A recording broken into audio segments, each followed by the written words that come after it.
Grand Dialogue. Sigika Foba. Edouani wa Makaran. Le Grand Dialogue, l'émission de débat du studio Tamani sur votre radio. Chenibero. Halud Mauni. Cheniberi. Sigika Foba. Le Grand Dialogue. Le Grand Dialogue. Mesdames, Messieurs, bonsoir. Merci d'être des nôtres en nous recevant chez vous.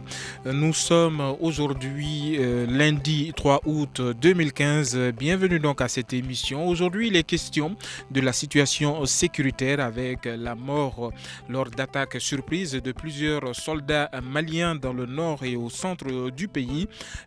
Nous sommes donc avec trois invités pour en parler. André Bojo, chercheur et spécialiste du Sahel. Firoun Maïga de la plateforme et Mohamed Deri Maïga du MNLA, du Mouvement National de Libération de l'Azawad. Je suis Famoussa Sidibé, Salem Douara est à la technique. Studio Tamani. Bonsoir messieurs et bienvenue à cette émission. 2 embuscades en 72 heures.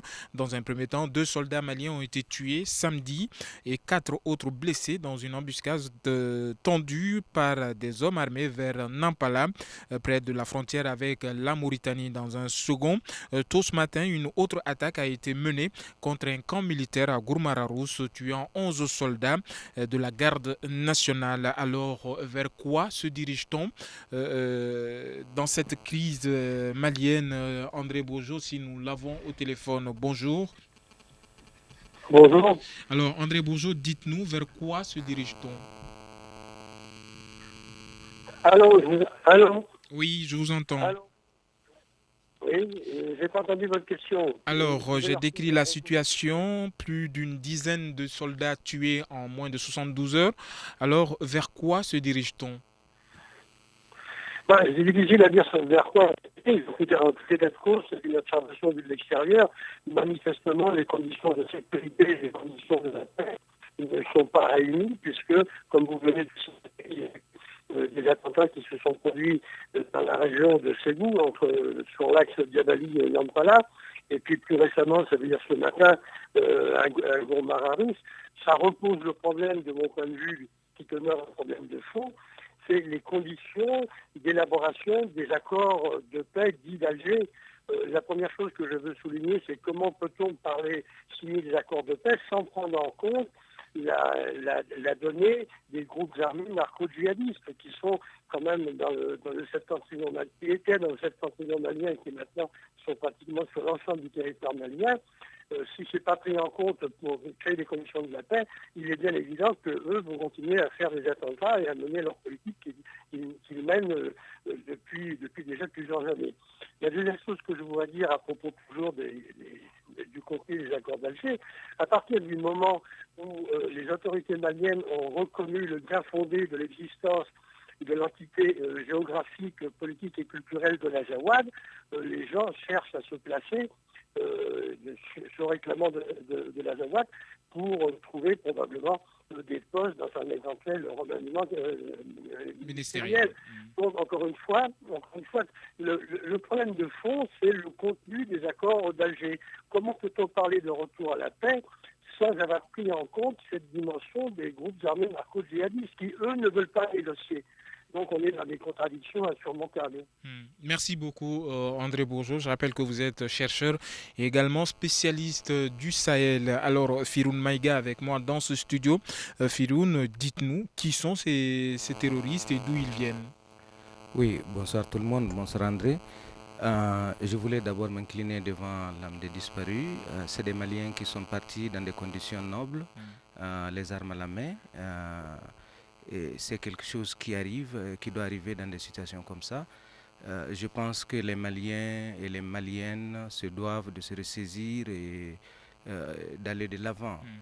La mission de l'armée, c'est de défendre la population, les biens et les services. Ce qui est arrivé à Nampala et ce qui vient d'arriver à Rarousse est déplorable. C'est chez moi Rarousse, c'est mon cercle. Je pense que ça démontre une fois de plus que les autorités maliennes se doivent d'aller plus loin que ce qu'ils pensent. que la signature de l'accord ne fait pas de facto une sécurité tacite, c'est-à-dire que l'accord est signé, comme les Maliens aiment l'entendre, bon, on a signé l'accord, il n'y a pas d'autre problème. Non, c'est maintenant que commencent les vrais problèmes. Et je pense qu'on doit avoir une armée revigorée, une armée alerte, une armée qui anticipe et une armée qui ne cède pas à la panique comme ils l'ont fait. Ils se sont battus par rapport à ça. Maintenant, qui sont ces djihadistes? On a entendu Almira Boutoun. Ce que je sais et de ce que j'ai appris des autres, c'est que c'est des éléments qui sont venus du Gourma, de la frontière du Burkina. Ils sont passés par tous les mailles que l'on connaît. D'après certains, ils sont connus de tout le monde. Les gens les connaissent. Ils ne sont pas dans le processus, comme on le dit, comme l'a dit André Bourgeot, je suis d'accord. Sur cette question-là, à Alger, elle a été posée. La communauté internationale dit qu'elle ne négocie pas avec des terroristes, ce qui est dans cette situation-là très complexe. Le Mali est dans une situation de retour de paix. Nous savons qu'au-delà de cette paix, de cet accord signé, il y a d'autres acteurs qui sont là, qui ne sont pas dans le processus de paix, mais qui ont un autre idéal. Et je pense qu'aujourd'hui, ce n'est pas le Mali seul qui est concerné. C'est et le Mali et la communauté internationale et tout le peuple malien qui doivent se dire. Et que c'est une question à prendre en compte. C'est une question sur laquelle il faut réfléchir, qu'il faut traiter. Il faut que les Maliens ensemble se disent, bon, ceux qui sont dans le Gourma, qui sont à Bamako, qui sont à Sikasso, à Kaï, font partie de nous et qu'on comprenne aujourd'hui que la lutte contre le terrorisme n'est pas une question de langage, c'est des faits et que chacun est concerné par ça. D'accord. Alors, nous avons également en ligne Mamadou Djerimaïga. Djerimaïga, bonjour. Toujours pas en ligne. Alors, c'est à travers des embuscades que les terroristes s'expriment. Aujourd'hui, est-ce que l'armée malienne, à elle seule, a les moyens et l'accompagnement nécessaire pour pouvoir se défendre sur le terrain, André Bourgeot? Oui, je trouve que vous privilégiez un petit peu trop le rôle de l'armée malienne. Il ne faudrait pas oublier qu'il y a quand même aussi des militaires français de l'opération Barkhane. D'une part, d'autre part, il y a aussi la présence des militaires africains à travers la MINUSMA. Donc, moi, je vois un peu de l'extérieur. Vous avez les militaires maliens, vous avez les militaires français avec Barkhane, et vous avez les militaires africains. Si j'ai bonne mémoire, ça doit être quelque chose comme 6 000 ou 7 000 soldats de la MINUSMA ou un peu plus, j'ai un peu oublié. Donc, c'est quand même 3 forces militaires importantes. Donc, comment, dans ces conditions-là, il n'y a pas possibilité d'engager des processus embryonnaires qui iraient dans le sens de la sécurité? Je ne parle pas de paix encore, je parle de sécurité. Il y a quand même des moyens techniques extrêmement importants. Il y a les drones, il y a des possibilités de s'appuyer aussi sur les populations. M. Ferroun-Meillat faisait référence au fait que ces gens-là sont connus de la population. Donc il y a quand même des services aussi qui existent. Comment se fait-il qu'on ne s'appuie pas sur cette population-là pour lutter contre ce que j'appelle des groupes armés narco-djihadistes qui relèvent de formes de terrorisme? C'est quand même un peu inquiétant. Je ne saurais pas estimer quantitativement le nombre de militaires qu'il y a dans cette bataillon, mais je pense que ça doit atteindre quelque chose comme 10 000 militaires, ou peut-être même plus. Comment des groupes armés mobiles de petite dimension, peut-être 20, 30, 40, 20, je ne sais pas exactement, ont capacité justement à créer les conditions structurelles d'une insécurité quasiment permanente. Cette insécurité, elle n'est plus résiduelle, elle est quasiment permanente. Donc il y a quand même des questions qui me dérangent. Alors, vous avez évoqué tout à l'heure la dimension djihadiste lors du processus d'Alger. Aujourd'hui, comment est-ce que la communauté internationale peut revoir sa copie en négociant, peut-être pas, mais en intégrant la dimension djihadiste dans le processus de paix? Alors, je dirais plutôt, dans un premier temps, le processus d'un retour à une sécurité embryonnaire. Alors ça appartient aux décideurs politiques et plus particulièrement aux États concernés. Pratiquement tous les États de l'espace saharo-sahélien sont concernés par ces groupes armés narco-djihadistes. Que ce soit l'Algérie, que ce soit la Mauritanie, le Mali, le Niger et bien sûr la Libye, et puis peut-être prochainement aussi la Côte d'Ivoire et le Burkina. Donc il appartient à ces États qui sont confrontés depuis déjà quelques années à ces groupes armés narco-djihadistes de prendre des décisions, peut-être d'abord des décisions d'ordre politique, mais pourquoi pas, ça c'est après leur initiative, prendre des décisions d'ordre militaire. Il y a eu l'expérience du CEMOC, le CEMOC qui a été une coquille vide. Ensuite, il y a eu l'expérience du G5 avec la mini-Sahel, excusez-moi, je ne sais plus très bien de là. En définitive, ça débouche sur quoi? Voilà le constat que je dresse, une multiplicité d'organismes, et les salafistes djihadistes continuent, non seulement ils continuent, mais ils vont dans le sens d'une expansion sur l'ensemble du territoire malien, puisque ça va maintenant jusqu'en Côte d'Ivoire. C'est quand même étonnant. Merci beaucoup, André Bourgeot. Alors, Firoun Maïga, aujourd'hui, comment peut-on rétablir les négociations ou quelle que soit la manière mettre une table pour que les acteurs de ces actes puissent intégrer le processus aujourd'hui? Est-ce que la communauté internationale a un devoir dans ce sens? Oui, je vais dire c'est une question qu'il faut traiter à plusieurs niveaux. La question du djihadisme, des djihadistes, c'est comme on le connaît, participer à une négociation pour un accord, principe, ainsi de suite.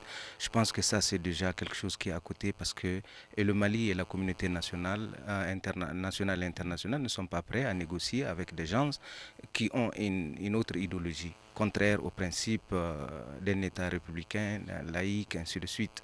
Et la communauté internationale ne va pas cautionner une telle affaire. Ça a été fait, des voix se sont levées à Alger, mais la question a été très claire. Les partenaires internationaux disent qu'ils ne négocient pas avec les djihadistes, ils les combattent. Alors aujourd'hui, oui. Est-ce que l'ensemble de ces forces ont la capacité de les vaincre? Mais bien sûr. Mais Barkhane est en train de porter des victoires. Ils sont en train de prendre mais pendant ce temps, les soldats se font tuer. Oui, mais la question malienne, il faut la comprendre d'une certaine manière. Nous sommes au Mali. Si nous avons besoin de résoudre nos problèmes, il faut que le Mali comprenne, il faut que les autorités maliennes comprennent. La sécurité, pour mieux la renforcer, il faut aller au niveau de la base. Il faut impliquer les communautés dans la sécurité. Je pense qu'aujourd'hui, parce que quelque part, ces gens-là qui sont dans des zones aussi éloignées, qui sont vulnérables, qui ont des problèmes, s'ils ne sentent pas la présence de l'État, ainsi de suite, ils vont se taire. Ils vont regarder des gens qui vont continuer. Et puis un beau jour, ils viendront à leur porte pour dire que vous avez fait ça. Il y a cette peur qu'on est en train d'installer. Il faut qu'il y ait des politiques au niveau de l'État malien pour amener les populations à prendre leurs responsabilités et à coopérer. Ça, c'est un sacrifice qu'il faut faire, et du côté de l'État malien et du côté des populations elles-mêmes. Et je suis convaincu que si cette démarche est entamée et on va vers les populations pour leur dire de toutes les façons, ils ne sont pas là simplement pour croiser les doigts et que l'armée soit là pour venir les protéger. Une armée ne peut pas protéger tout un monde, il faut que les gens collaborent.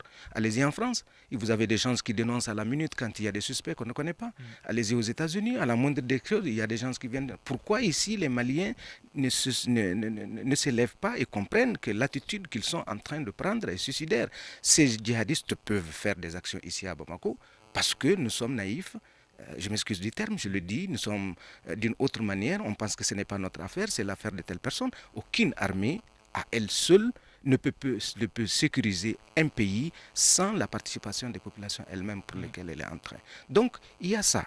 Maintenant, qu'est-ce qu'on peut faire pour discuter avec eux? Tout le monde connaît Yad, il est au nord de Kidal. Je ne suis pas étonné si Barkhane ne sait pas là où il est, où est-ce qu'il dort, si la MINUSMA ne sait pas où est-ce qu'il dort. Mais ça, c'est d'autres problèmes. Je ne sais pas, il y a d'autres enjeux géopolitiques qui rentrent dans la... Et le Mali, aujourd'hui, est très fragile, très vulnérable. La capacité de réaction, elle n'est pas aussi proportionnelle à la menace. Donc, il faut comprendre que nous sommes vulnérables. Mais il faut que les Maliens comprennent que c'est d'abord leur problème. D'accord. Voilà. Firoun Maïga de la plateforme. Alors nous allons observer quelques secondes de pause avant de poursuivre cette émission. Une réaction, un avis, un commentaire. Réagissez sur la page Facebook de Studio Tamani et restez connectés avec nous. Studio Tamani sur les réseaux sociaux pour vous faire entendre.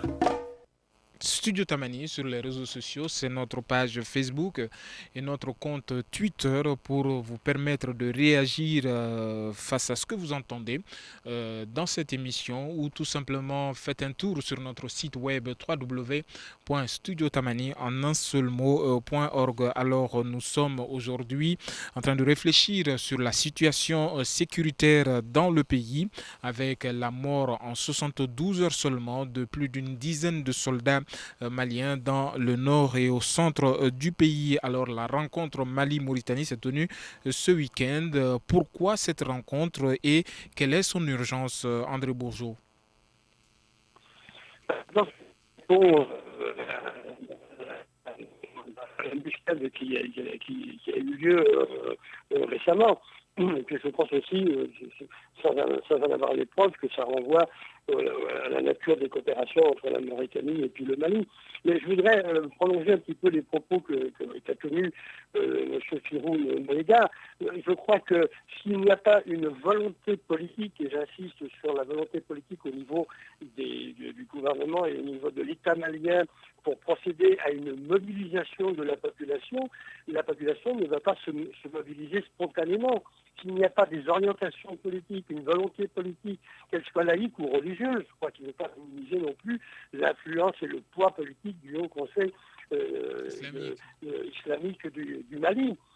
Donc s'il n'y a pas de conjugaison de ces deux aspects-là, bon, on se limitera à déclarer il faut s'appuyer sur les populations, mais il n'y a pas d'initiative politique qui va dans ce sens, pas plus que l'opposition politique malienne ne va dans ce sens. On parle beaucoup des populations, mais on ne les sollicite pas d'une manière officielle pour qu'ils interviennent, y compris au niveau du renseignement. Je suppose que le service de renseignement malien s'appuie aussi sur des éléments de la population et que c'est comme ça qu'ils obtiennent des informations et des renseignements qui vont permettre de passer à l'action. Donc vous voyez, c'est un tout et j'ai l'impression qu'il y a une sorte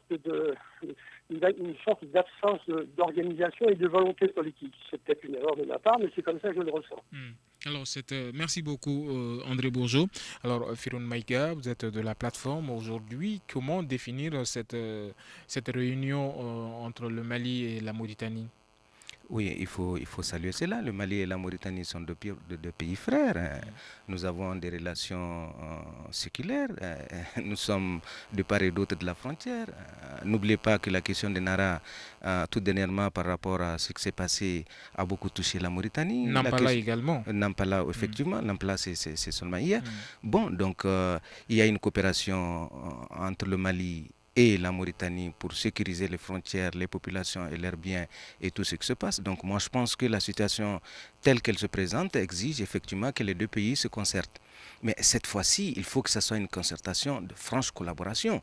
Il faut que la Mauritanie, qui a une certaine expertise, qui connaît ce milieu, qui a une certaine avance sur ce problème de terrorisme, de djihad, parce qu'elle le connaît, accompagne le Mali dans cette dynamique, même à l'intérieur du Mali, comme ils ont eu l'habitude de le faire. Ils ont manœuvré sur le territoire malien, parce qu'à l'époque, ils avaient besoin, le Mali avait besoin. Et je pense qu'aujourd'hui, plus que jamais, les autorités maliennes et mauritanienne, la défense malienne et mauritanienne se doivent se donner la main pour essayer de continuer cette situation-là, qui est nouvelle pour nous, mais qui est très très bien connue d'eux parce qu'ils ont des instruments sur lesquels on peut s'appuyer nous-mêmes de notre côté. Tout est une question, moi je pense, de collaboration, de formation, d'éducation, de mise à niveau, mais comme l'a dit André Bourgeot, je pense qu'il faut qu'il y ait une politique, comme il l'a dit, je suis parfaitement d'accord avec une affichée du Mali, à vouloir amener les populations à comprendre que leur place dans la lutte contre ce terrorisme et le retour de la sécurité, elle est incontournable. Maintenant que l'armée ne se dise pas que je suis seul maître d'œuvre capable de pouvoir ramener ça, je pense qu'aujourd'hui, même s'ils ont l'intention, elle est bonne, mais il faut une véritable coopération. D'accord. Alors, André Bourgeot, dites-nous si aujourd'hui on peut imaginer une connexion entre ces terroristes sur le terrain et quelques groupes armés, que ce soit à revendication politique dans le nord et sur le terrain. En tout cas, c'est une hypothèse à ne pas écarter. Quand je dis que c'est une hypothèse à ne pas écarter, c'est au niveau informel. Je pense qu'il y a effectivement certains éléments des groupes armés rebelles, Touareg et Arabes, qui ne sont pas satisfaits de l'accord de paix et qui, en revanche, ont des capacités de nuisance guerrière et militaire assez importante. Et je voudrais reprendre et continuer ce que j'ai dit au début de votre émission. Et on retombe encore une fois sur le problème du contenu des accords d'Alger. À partir du moment où les autorités maliennes reconnaissent le bien fondé des revendications du mouvement national de libération de la Jawad comme la région de la Jawad comme étant une entité géographique, politique et culturelle, il est bien évident que ça crée des conditions de la compétition pour se placer et pour obtenir des postes. Donc, d'une part, et d'autre part, il y a eu des décisions d'ordre politique, cette fois-ci, qui allaient dans le sens de l'impunité.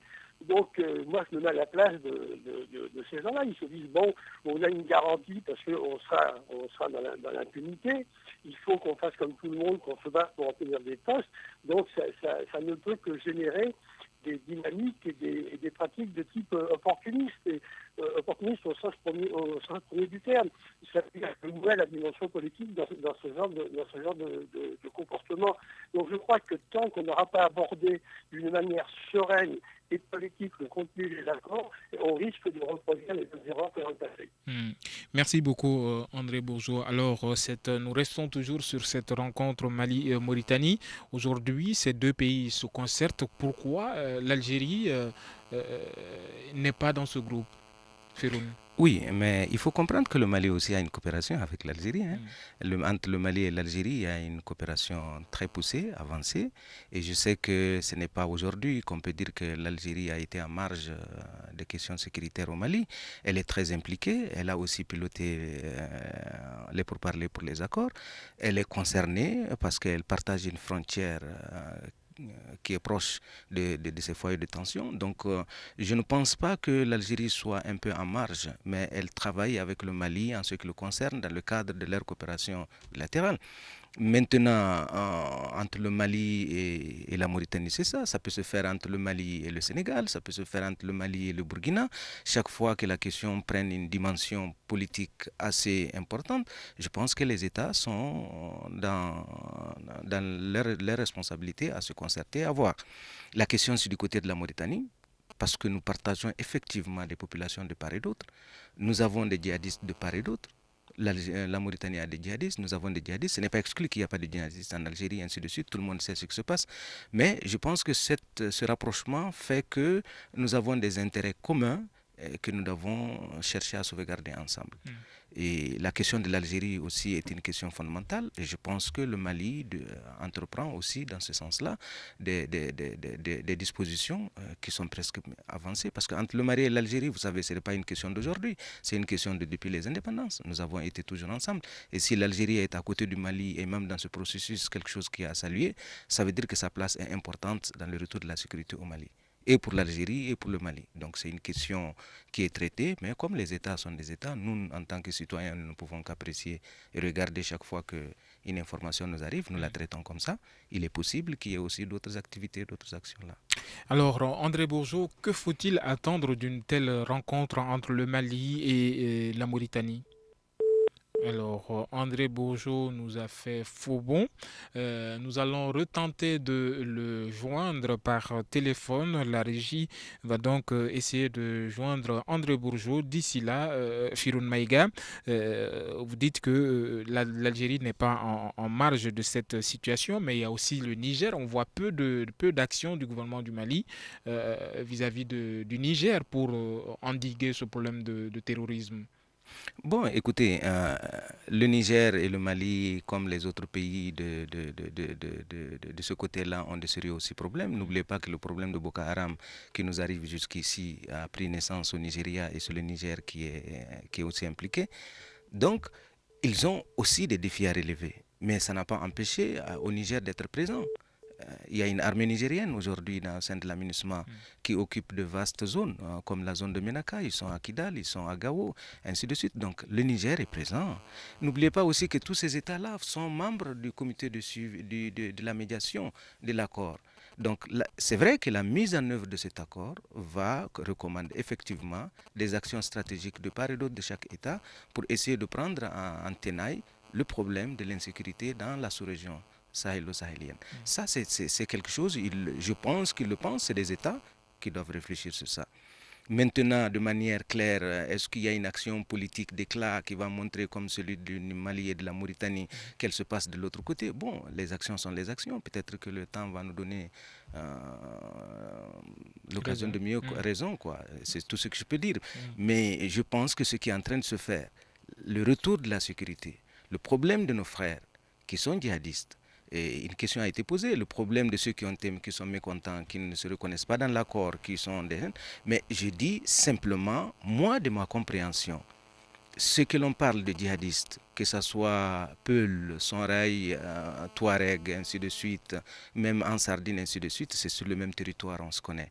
Aujourd'hui, on peut être en Sardine, on peut être djihadiste parce qu'on est de ce côté, demain, on est mouvement. Il n'y a pas... en fait, la frontière est tellement mince qu'on est à mesure de...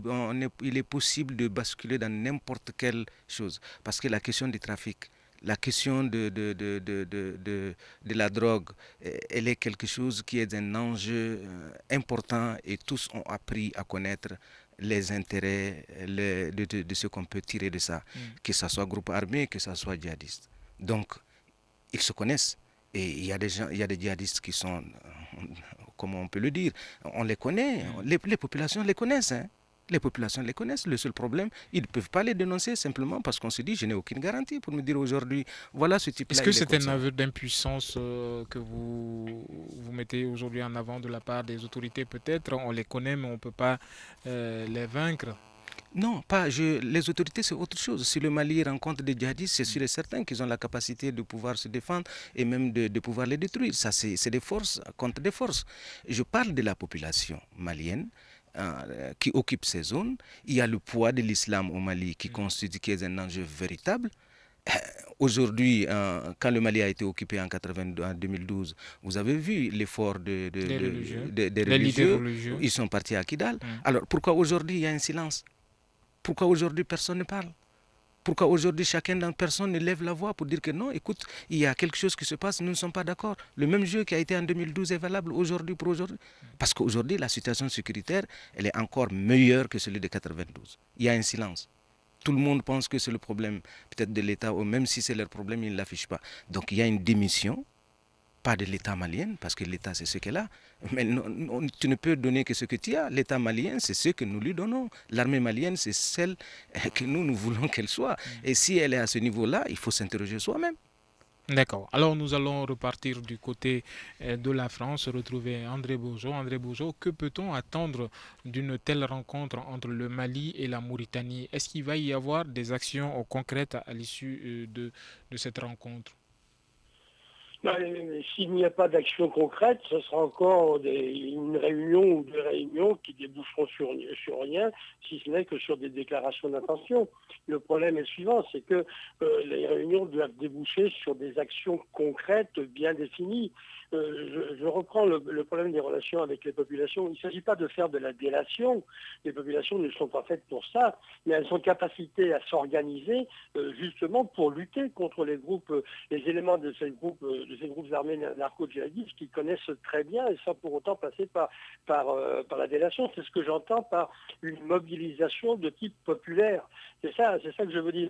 Mais pour que ça se fasse, il y a deux manières de le faire. Ou ça part de la base, comme ça s'est fait à Gao, avec les trois groupes que je cite assez fréquemment, à savoir les patrouilleurs, nous pas bouger, et puis les patriotes. Donc ça vient de la base. Imaginons que dans les grandes localités maliennes, il y ait ce type d'organisation qui s'appuie, qui est initiée par des jeunes. Ce serait quand même quelque chose d'important. Je crois qu'il faut sortir des grains. Les grains, c'est une bonne chose, mais c'est quand même extrêmement limité. Donc il y a des potentialités qui sont importantes. Ensuite, effectivement, se pose le problème, et là encore, les accords d'Alger ont refusé d'aborder le problème, à savoir celui des drogues et de la fraude illicite qui corrompt pas simplement que le septentrion malien et qui se ramifie sur l'ensemble du territoire. Donc, je me dis, mais là, attention, c'est quelque chose de fondamental. Tout le monde est au courant, tout le monde sait, et c'est la raison pour laquelle je dis groupes armés narco-djihadistes, mais les groupes rebelles armés, qu'ils soient pareils ou arabes, sont aussi dans ce trafic de cocaïne. Où est la volonté politique de l'État malien pour engager quelque chose? Je dis bien quelque chose, on ne va pas l'éradiquer comme ça du jour au lendemain. Mais quels sont les processus qui pourraient être engagés pour faire en sorte de contrecarrer un petit peu tout ce qui se passe dans ce pays-là. Je ne sens pas cette volonté politique. Merci beaucoup André Bozo. Nous allons observer quelques secondes de pause. Ensuite, nous reprendrons pour la troisième partie de cette émission. Troisième et dernière partie. Une réaction, Un avis, Un commentaire. Réagissez sur la page Facebook de Studio Tamani et restez connectés avec nous. Studio Tamani sur les réseaux sociaux pour vous faire entendre. Ce débat réfléchit sur la situation sécuritaire. Près d'une dizaine de soldats maliens tués dans le nord et au centre du pays en moins de 3 jours. Alors nous sommes avec deux invités pour en parler. André Bozo, spécialiste du Mali et également du Sahel. Firoun Maïga de la plateforme. Merci à vous messieurs pour votre éclairage. Nous allons donc réfléchir dans cette troisième partie sur l'affirmation de la MINUSMA concernant la violation du cessez-le-feu. Alors, la MINUSMA affirme que le cessez-le-feu a été violé sans préciser où et par qui, Firoun Maïga. Est-ce que vous avez d'autres précisions? Ben écoute, moi je n'ai pas de précision ni d'information. Ce que je peux dire, la plateforme n'a pas violé de cessez-le-feu. Je pense que depuis l'accord du 20, la situation est bon enfant entre l'ACEMA et la plateforme. Nous collaborons, nous partageons des visions, nous avons des concertations régulières. C'est vrai qu'après le 20, la situation s'est tellement décantée. Nous avons eu des réunions entre nous-mêmes, informelles, pour essayer de voir la situation sécuritaire du Nord, comment est-ce que nous devrons nous positionner, comment nous devrons créer la confiance entre nous et les populations de part et d'autre, que ce soit de la région de Kidal et de la région de Gao. Mais je t'apprends aujourd'hui que vous avez des éléments de la CEMA qui sont à Gao, qui sont chez eux, et qui manœuvrent comme avec leurs véhicules, leurs armes, pas de problème, nous le savons. Et je sais aussi que nous avons des combattants de la plateforme qui sont dans la région de Kidal auprès de leurs familles pour saluer et ainsi de suite. Donc ça, c'est des questions que nous avons su à un moment apprécier de part et d'autre. Bon, je ne pense pas que cela rime avec une violation parce qu'il n'y a pas...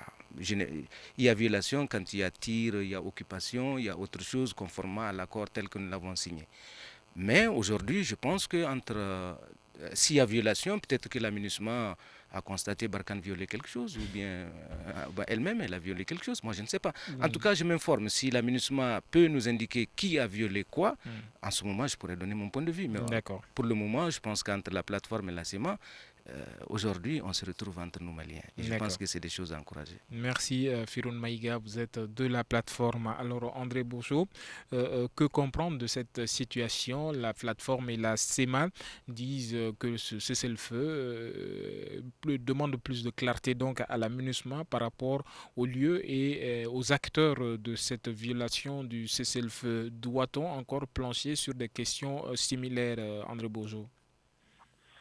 Oui, probablement. Bon, j'observe que c'est intéressant pour quelqu'un qui est observateur de l'extérieur, c'est que les deux parties prenantes les plus impliquées dans les accords de paix, à savoir la CMA et puis la coordination et la plateforme, découvrent à l'entendu des informations délivrées par la MINUSMA qu'il y a une rupture du cessez-le-feu.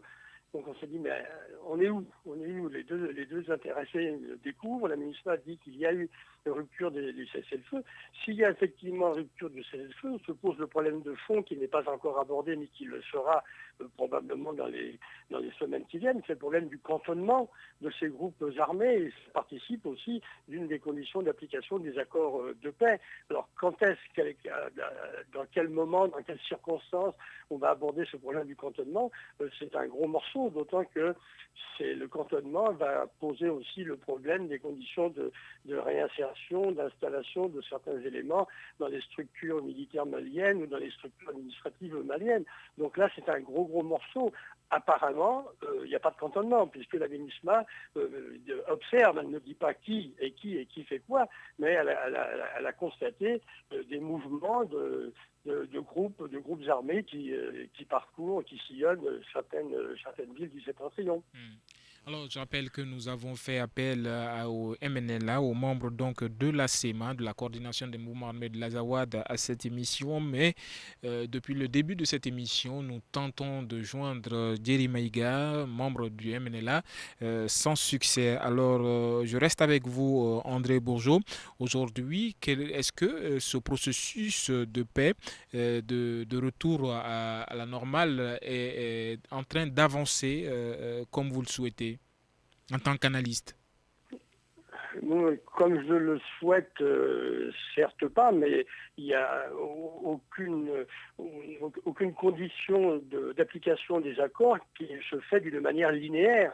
Il y aura toujours des avancées, des reculs, etc. Le processus ne peut être que fondamentalement contradictoire compte tenu des enjeux énormes qu'il y a dans ces accords-là.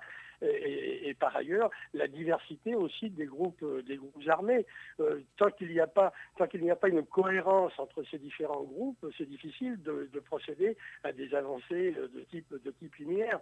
Et là, je fais référence au fait qu'au sein du comité de suivi de l'application des accords, il y a des divergences assez importantes sur l'opportunité ou la non-opportunité de faire figurer des groupes qui ne sont pas, je crois, signataires des accords de paix, mais qui veulent participer aux conditions d'application. Donc on voit bien qu'il y a là aussi des problèmes d'enjeux et de leadership politique et probablement aussi militaire divergents. C'est quelque chose d'extrêmement difficile. Je ne voudrais pas être à la place des négociateurs, que ce soit ceux de la plateforme ou ceux de la coordination, parce que il y a des avancées, il y a un flou qui règne. Quelles sont les coordinations entre l'armée malienne, la MINUSMA, Barkhane, au vu de ce que je viens d'entendre tout à l'heure, il semblerait que la coordination ne soit pas particulièrement efficace. Donc, j'allais dire, que faire ? Il y a quelqu'un de célèbre qui a écrit un petit ouvrage là-dessus. Je pense que c'est des situations extrêmement complexes, mais qui résultent aussi des conditions d'élaboration des accords de paix. Ça a duré 8 mois avec une feuille de route qui était un petit peu fluctuante, qui était un petit peu en dents de scie. Donc actuellement, on paye un petit peu tout ce passif. Merci beaucoup André Bourgeot. Alors Firoun Maïga, vous êtes de la plateforme aujourd'hui. Où est-ce que nous en sommes avec le programme de désarmement, démobilisation et réinsertion DDR? Bon, moi, ce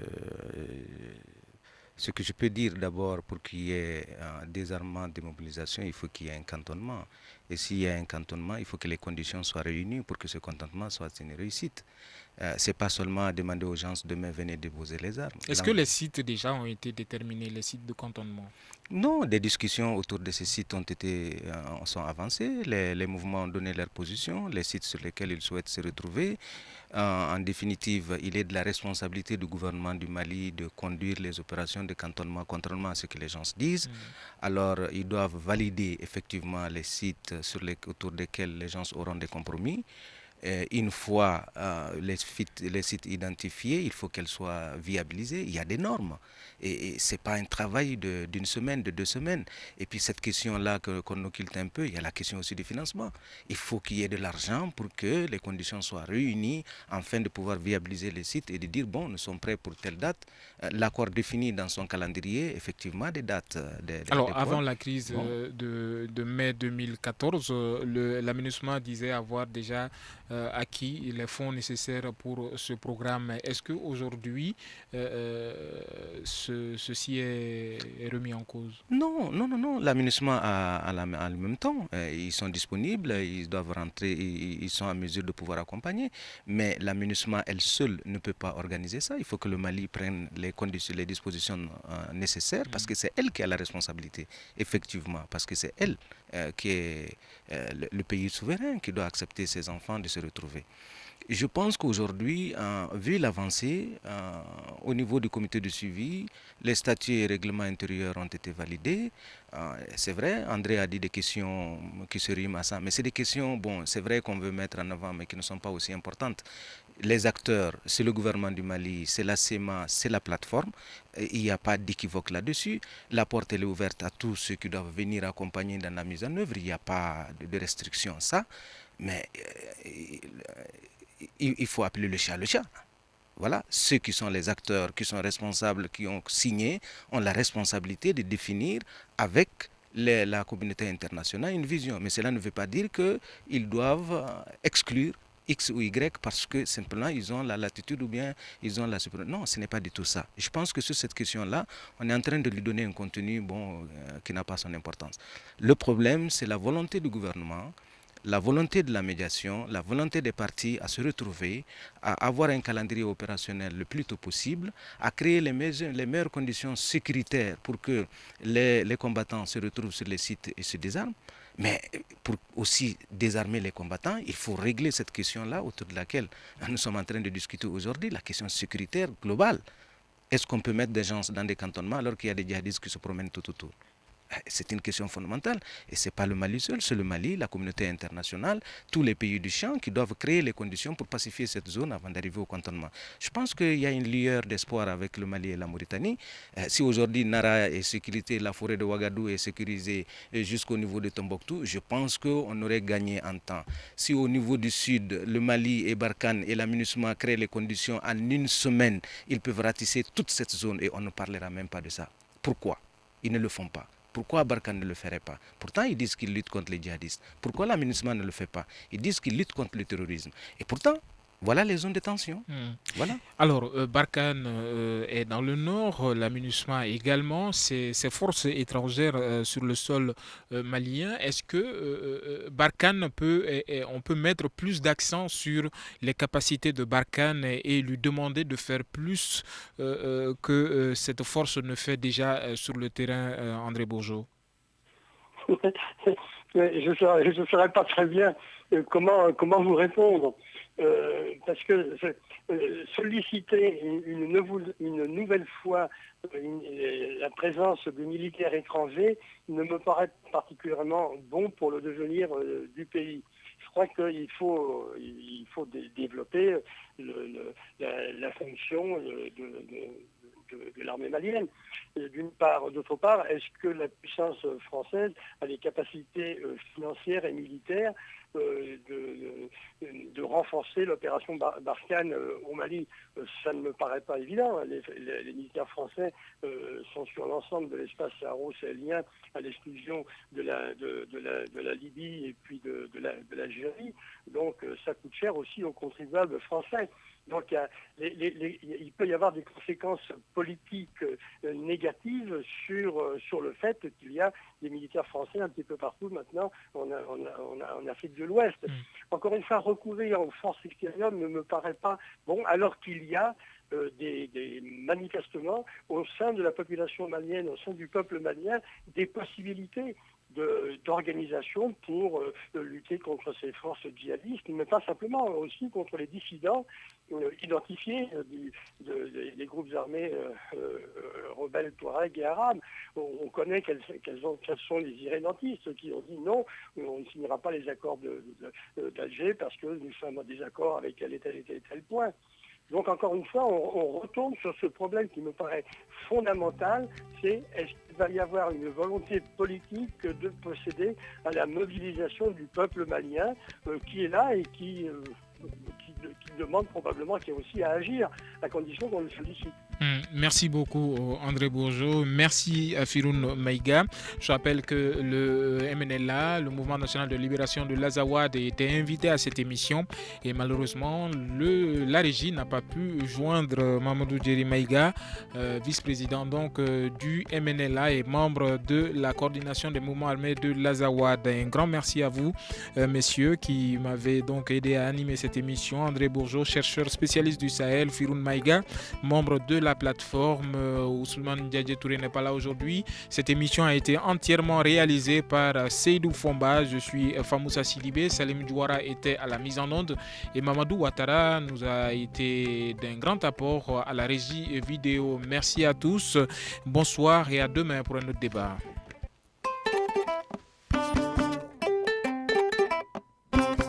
Le grand dialogue. Sigika Foba.